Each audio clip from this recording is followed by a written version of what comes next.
ஸ்வேதா, அத்தை, நம்பூதிரி இப்பதான் போன் பண்ணாரு.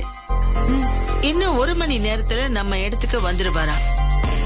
வந்ததும் வெண்ணிலாவை கிளியா மாத்திடலான்னு சொல்லிட்டாரு. சரி அதை விடுங்க அத்தை, எனக்கு அது பிரச்சனையே இல்ல. இப்போ மாமாவுக்கு இன்னைக்கு கண்கட்டு பிரிக்க போறாங்க அத்தை. பார்வை வரப்போகுதுங்கிற மகிழ்ச்சியில அவரு ஹாஸ்பிட்டலுக்கு போலான்னு உட்காந்துட்டு இருக்காரு அத்தை.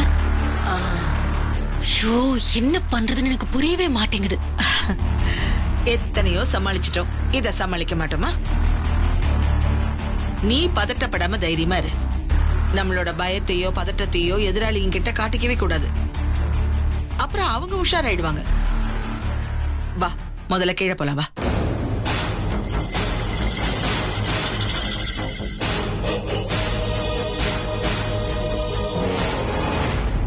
ஜிலேபி எங்க போனானே தெரியல, ஒரே டென்ஷனா இருக்கு. மாப்பிள்ள வந்துட்டாரு. எல்லாரும் ஏன் கூட தான் இருக்கணும். சரிங்க.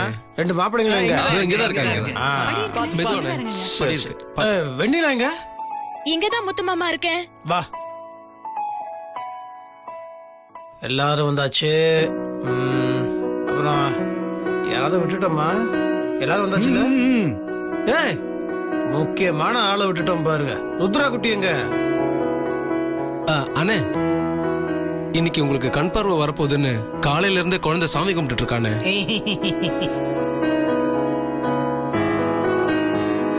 பாத்தியா, பாசக்கார பொண்ணு. சாமி கும்பிட்டுலாம் போதும், வர சொல்லு. வெண்ணிலாவும் ருத்ரா குட்டியும் அவன் கூடவே இருக்கணும். எனக்கு கண் பார்வை வந்த உடனே அவங்களதான் ஃபர்ஸ்ட் பாப்பேன். ஐயோ, மாமா வெண்ணிலாவை பாக்கணுங்கிறாரே, ஆனா வெண்ணிலா அங்க இருக்காளே, எப்படியாவது சமாளிக்கணும்.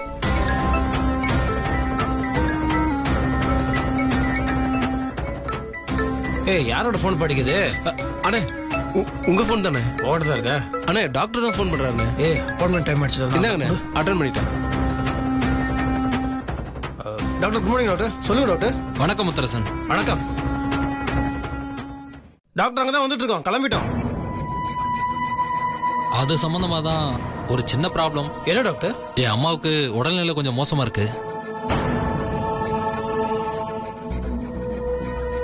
அதனால கிராமத்துக்கு போகணும். I am very sorry Mutharasan. நீங்க ஹாஸ்பிட்டலுக்கு போங்க. ஹாஸ்பிட்டல்ல டாக்டர் கண்ணன் ஒருத்தர் இருப்பாரு, என்னோட ஜூனியர். நீங்க அவர்கிட்ட பாத்துக்கிறீங்களா? என்ன முத்தரசன், எதுவும் பேச மாட்டேங்கிறீங்க? இல்ல டாக்டர், அது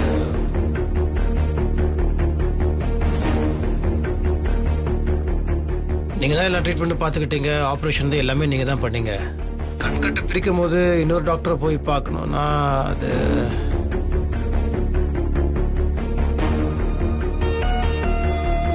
வேணாம் டாக்டர். அது இல்லை, சென்டிமெண்ட் அது உங்க கையில் நடக்கணும்னு ஆசைப்படுறேன்.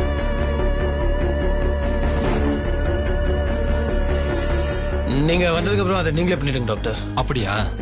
அப்போ ஒரு நாள் வெயிட் பண்ணுங்க. நான் ஊருக்கு போய் அம்மாவை பார்த்துட்டு உடனே திரும்பி வந்துடுறேன். ஒரு நாள் தானே டாக்டர், பிரச்சனை, நான் வெயிட் பண்றேன்.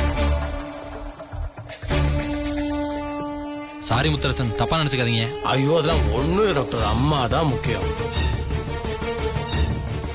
நீங்க அம்மாவை பார்த்துட்டு வாங்க, நாம ஒரு நாள் கழிச்சு பண்ணிக்கலாம் டாக்டர். சரி முத்தரசன், நாளைக்கு மீட் பண்ணுவோம். ஓகே டாக்டர், நாளைக்கு மீட் பண்ணலாம். Thank you doctor. Okay, thank you.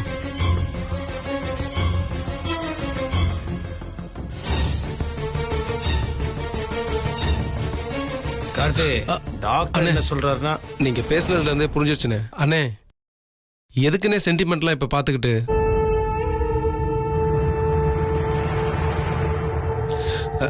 Doctor சொன்ன மாதிரியே அந்த வேற டாக்டர் போய் பாத்துருவானே. அப்படிலாம் ஒண்ணும் இல்லடா. நான் எதுக்கு சொல்றேன்னா, கார்த்தி,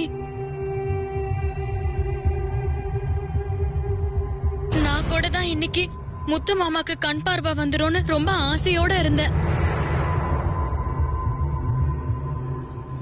இருந்தாலும் வேற டாக்டரை பார்த்து ஏதாவது பிரச்சனைனா என்ன பண்றது? நாளைக்கு வழக்கமா வந்து பாக்குற டாக்டர் வந்து பார்த்ததுக்கு அப்புறம் போய்க்கலாம். ஆமா முத்தரசு, எனக்கும் வெண்ணிலா சொல்றதுதான் சரின்னு படுது. கரெக்ட். கார்த்தி, சொல்லுங்கண்ணே. ஒரு நாள் தானடா, அதெல்லாம் ஒன்றும் ஆகாது. டேய் சென்டிமெண்ட்லாம் இருக்குடா. அந்த டாக்டரு அவரோட கைராசி அதெல்லாம் இருக்கு இல்லையா, அது விட்டுறேன், நாளைக்கு பார்த்துக்கலாம் சரியா? சரி ரூமுக்கு போலாமா? சரிங்கண்ணா. ம் வாங்க.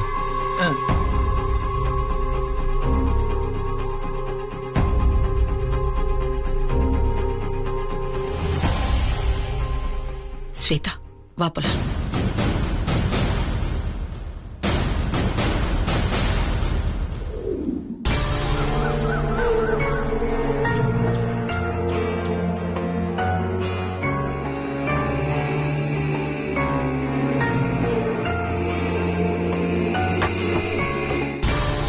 இந்தா சாப்பிடு.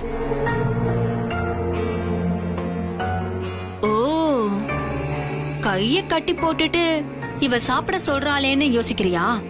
சொல்றேன். ஏய், நீ ஆம்பளை வேஷம் போட்டுக்கிட்டு எங்க மொத்த பேரே ஏமாத்தனவ. எங்க எல்லாருமே நீ முட்டாளாக்கிட்டல.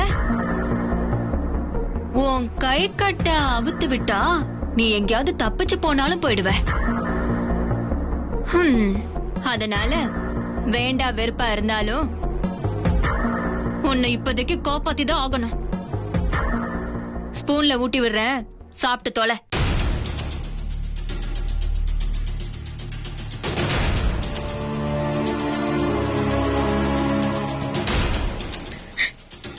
இந்தா. வேணா, நீ சொன்னா கேளுங்க. ஏய், சும்மா நடிக்காத, சாப்பிடு. இங்க பாருமா, இதுதான் உனக்கு கடைசி சாப்பாடு. அப்புறம் கிளியா மாறினதுக்கு அப்புறம் பழம் நெல்லு இதுதானே சாப்பிட முடியும். ஏன் அண்ணி ஸ்வேதாக்கா தான் புரியாம பண்றாங்கன்னா, நீங்க எல்லாம் பெரியவங்க, அவங்களுக்கு புத்தி சொல்லி திருத்தறத விட்டுட்டு நீங்களும் அவங்க கூட சேர்ந்து இப்படி பண்றீங்க. ஆ? என்னது? இங்க பாரு, எனக்கு ஸ்வேதா முக்கியமா இல்ல நீ முக்கியமா? இங்க பாரு, ஸ்வேதா திட்டத்துக்கு நீ ஒத்துக்கிட்டீனா யாருக்கும் எந்த பிரச்சனையும் இல்ல, எல்லாமே நல்லபடியா நடக்கும். இல்லனா நீ ஒரு பச்சை கிளியாவோ இல்ல ஒரு பஞ்சவர்ண கிளியாவோ இல்ல ஜோசியக்கார கிளியா கூட மாறிடுவ. புரியுதா? இல்ல அண்ணி, எத்தனை ஜென்மம் எடுத்தாலும் நான் முத்து மாமா கூட தான் இருப்பேன். ஓ, அவர் கூட தான் வாழ்வேன். நீங்க என்ன மாத்தினாலும் சரி, கிளியா மாத்தினாலும் சரி, செத்தாலும் அவர் கூட தான் நான் இருப்பேன். அதை யாராலையும் தடுக்க முடியாது. அப்ப வேற வழியே இல்ல. உன்னை கிளியா மாத்திட்டு ஸ்வேதா எங்க முத்தரசன கல்யாணம் பண்ணிக்க தான் போறா. இல்ல அண்ணி, இல்ல, அது நடக்காது. முத்து மாமா என்ன தவிர வேற யாரையும் மனசால கூட நினைச்சு பார்க்க மாட்டாரு. வேற யாரையும் கல்யாணம் பண்ணிக்கவும் மாட்டாரு. ஆமாமா, அப்படி சொல்லு. அந்த தைரியத்துல தானே நீ இருக்க. உனக்கு சப்போர்ட் பண்ற அந்த கூட்டமும் அப்படிதானே நினைக்குது. ஆனா எனக்கு அதை மாத்தி காட்ட முடியும்னு நம்பிக்கை இருக்கு. இத பாரு, நீ இவ்வளவு நாளா எனக்காக எவ்வளவோ வேலை செஞ்சு கொடுத்திருக்க. சோ அதனால யோசிச்சு உனக்கு கடைசியா ஒரு வாய்ப்பு தரேன். என் டீலுக்கு நீ ஒத்துக்கிறியா இல்லையா? அக்கா, இன்னைக்கு கண் டாக்டர் முத்து மாமாக்கு கண் கட்ட அவுக்கிறதுக்காக ஆஸ்பத்திரிக்கு வர சொல்லியிருந்தாருல, அவுத்தாச்சா? முத்து மாமாவுக்கு பார்வை வந்துருச்சா?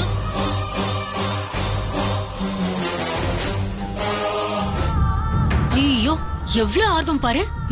நமக்கு என்ன ஆனாலும் பரவாயில்ல, ஆனா முத்து மாமாவுக்கு எதுவுமே ஆயிடக்கூடாது. ஆனா நான் அப்படி இல்லையே. எனக்கு ஒரு கண்ணு போனாலும் பரவாயில்ல, எதிரிக்கு 2 கண்ணும் போகட்டும்னு நினைக்கிற ஆளு. சரி, ஓகே, நீ இவ்ளோ ஆர்வமா கேட்கும் போது நான் பதில் சொல்லிதானே ஆகணும். ஹாஸ்பிட்டல் போயிருந்தோம் வெண்ணிலா. ஆனா கண் கட்ட அவுத்ததும் பாவம் மாமாவுக்கு பார்வை வரல.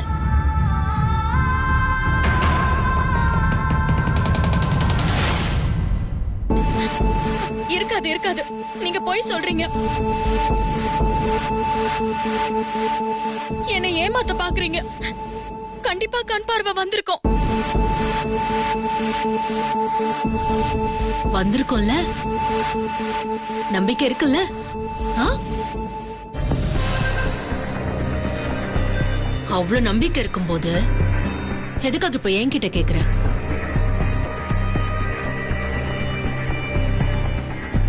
சரி, மாமாவுக்கு இன்னும் கண்கட்ட அவுக்கல. ஒரு வகையில அதுவும் நல்லதுதான். ஏன்னா மாமா நாளைக்கு கண்ணை திறந்து பாக்குறப்போ உன்னை பாப்பாருல்ல.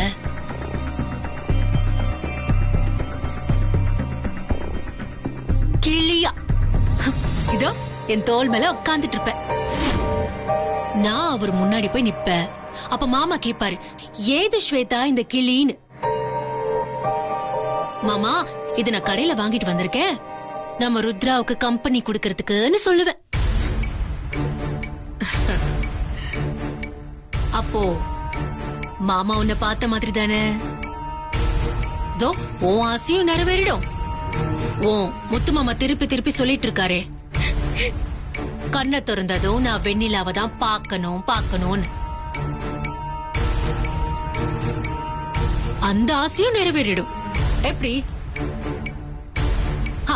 இதுல எனக்கு எந்த பாவமும் வராதுப்பா. உங்களோட எல்லா ஆசையும் நான் நிறைவேற்றிடுவேன்.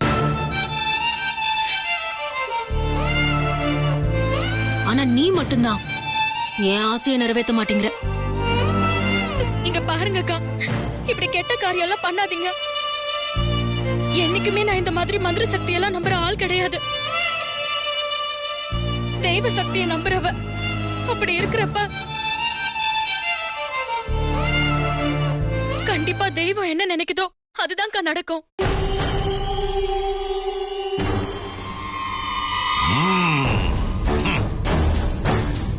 ஓஹோ, அத்தனை பெரிய ஆளா நீ. வணக்கம் சாமி.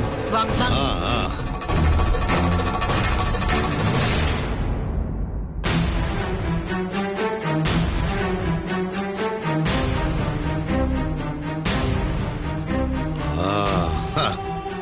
தெய்வ சக்தி எனக்கு துணை உண்டோ?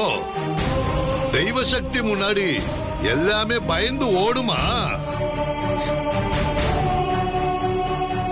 பாரு, எந்த மந்திர சக்தி முன்னால தெய்வ சக்தி கூட பயந்து ஓடும்.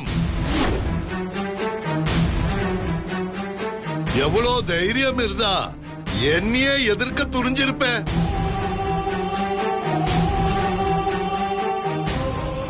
உன்னை பார்த்த மறு நிமிஷமே அவனையே வச்சு உன்னை நான் கட்டி போட்டிருப்பேன்.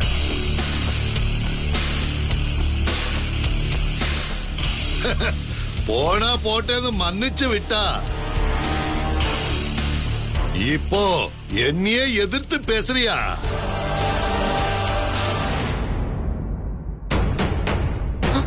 என்ன சொல்றீங்க? இவ உங்களை வந்து பார்த்தாளா? ஆமா,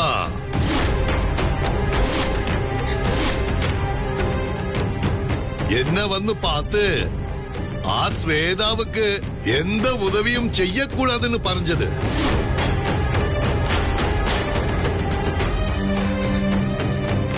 പക്ഷേ ഞാൻ தான் ஒருத்தருக்கு வாக்கு கொடுத்தா அத மாத்திக்க மாட்டேன், அது தொழில் தர்மம் இல்லைன்னு சொல்லி அவளை அனுப்பி வச்சிட்டேன்.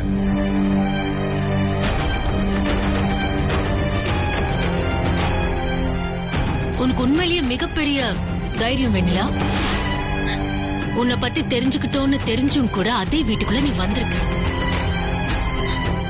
மாமா கூட கை கோத்திக்கிட்டு கோயிலுக்கு போயிருக்கேன்னா உனக்கு உண்மையிலேயே மிகப்பெரிய தைரியம் தான். இந்த தைரியம் குருட்டு தைரியமா இல்ல முரட்டு தைரியமான்னு எனக்கு தெரியல. நீ எப்போ இவ்ளோ வேலை காட்ட ஆரம்பிச்சியோ, இனிமே உன்கிட்ட பேசி எந்த பிரயோஜனமும் இல்ல. ஒரேடியா ஆக்ஷன் மட்டும்தான். நம்பூத்திரிகளே, பூஜை ஆரம்பிக்கலாமா? அக்கா வேணாங்க அக்கா, சொல்லுங்க அக்கா. சாமி வேணாங்க, விட்டுருங்க. பேசக்கூடாது.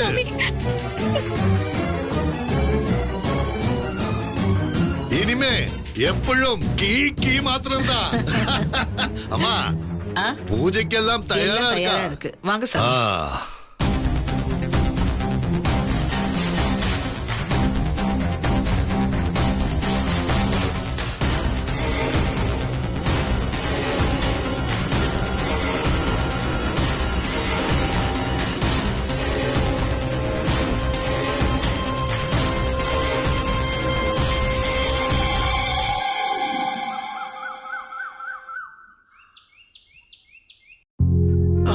அப்போ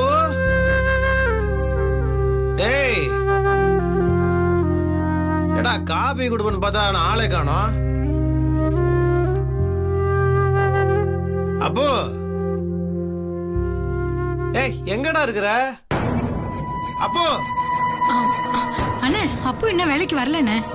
நேத்தே அவன் திடீர்னு சொல்லாம கொள்ளாம போயிட்டான். அண்ணே, இப்ப வரைக்கும் எதுவும் தெரியலண்ணே. வரலன்னா போன் பண்ணி பார்க்க வேண்டியதானே? ஃபோன் பண்ணி பார்த்தனே, ஃபோன் சுவிட்ச் ஆஃப்னு வருது. என்ன கருத்து நீ இப்படி பேசிட்டு இருக்க? சுவிட்ச் ஆஃபா இருந்தா அப்படியே விட்டுருவியா? என்ன ஏதுன்னு விசாரிக்க மாட்டியா? காட்டி அவன் நம்ம வீட்டு பையன், புரியுதா? எல்லா வேலையும் அவன் இழுத்து போட்டு பண்ணிட்டு இருக்கான். அவனே அன்னைக்கு மயக்கம் போட்டு வந்துட்டான். உடம்புக்கு என்ன ஆச்சோ ஏதாச்சோ? நீ பொறுப்பா இருப்ப, நீயே இப்படி பேசிட்டு இருக்க? அண்ணே அண்ணே, ஏன்னா இவ்வளவு கோவப்படுறீங்க? கோவப்படக்கூடாதோ? அவன் வீட்டு சமையல்காரன் தானே. அவன் நம்ம வீட்டுக்கு எவ்வளவு நல்லது செஞ்சிருக்கான்னு நீங்க யோசிச்சீங்கன்னா நான் ஏன் இவ்வளவு கோவப்படுறேன், இவ்வளவு பதட்டப்படுறேன்னு உங்களுக்கு புரியும். சரிண்ணே, நாங்க என்ன ஏதுன்னு விசாரிக்கிறோண்ணே. ரோஷினி அவங்க மூலியமா தானே வந்தான். அவங்க கிட்ட விசாரிக்க வேண்டியதானே? இல்ல மாப்பிள, ரோஷினி அப்போ காணோன்னு எனக்கு போன் பண்ணாங்க. போன் வேற சுவிட்ச் ஆஃபா இருக்கு, வீட்டுக்கு வேற வரலையே, என்னாச்சு ஏதாச்சுன்னு என்ன கேட்டாங்க.